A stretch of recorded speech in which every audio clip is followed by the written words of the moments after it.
Hello, boys and girls. This is Aunt Fernita, and I have a wonderful story for you called A Big Storm. Today's memory verse is from Psalms 118, verse 6. It says, "The Lord is with me. I will not be afraid." The message for today's story is we can help others be safe. Have you ever been really scared? Maybe a big dog came near you, or maybe you could not find your mom in the store. Everyone feels afraid once in a while.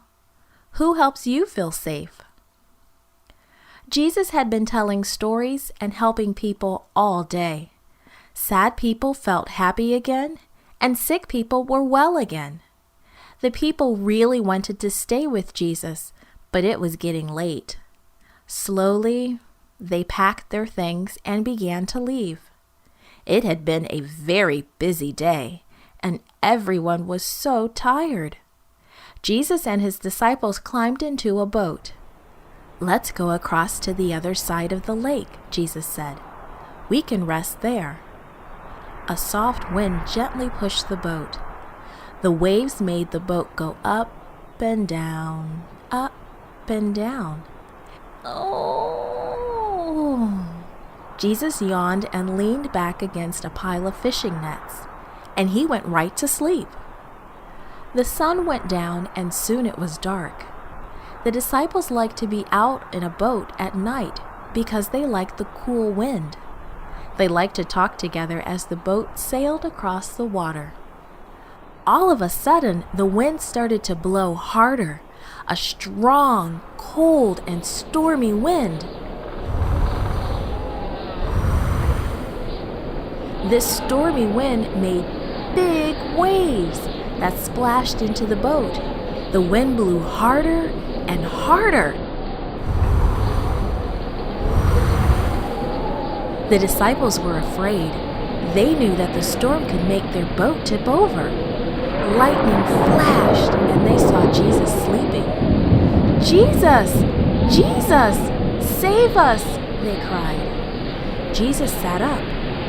He felt the waves splashing into the boat, and he saw the frightened disciples. Jesus stood up and said, "Peace, be still." And right away, the strong wind stopped blowing. The waves did not splash into the boat anymore. The night became quiet and still. "Why were you afraid?" Jesus asked his disciples. "You do not need to be afraid. I am with you." The disciples knew that they were safe because Jesus was with them. When you feel afraid, you too can say, "Jesus, please help me," just as the disciples did. You might see someone else who is afraid. You can help them say, "Jesus, please help me." Maybe you could give them a hug or even hold their hand. Or you can get a grown-up to help. You can tell others that Jesus will help them too. This podcast was brought to you by Gracelink.net and Studio El Piso in Singapore. For more children's resources, please visit Gracelink.net.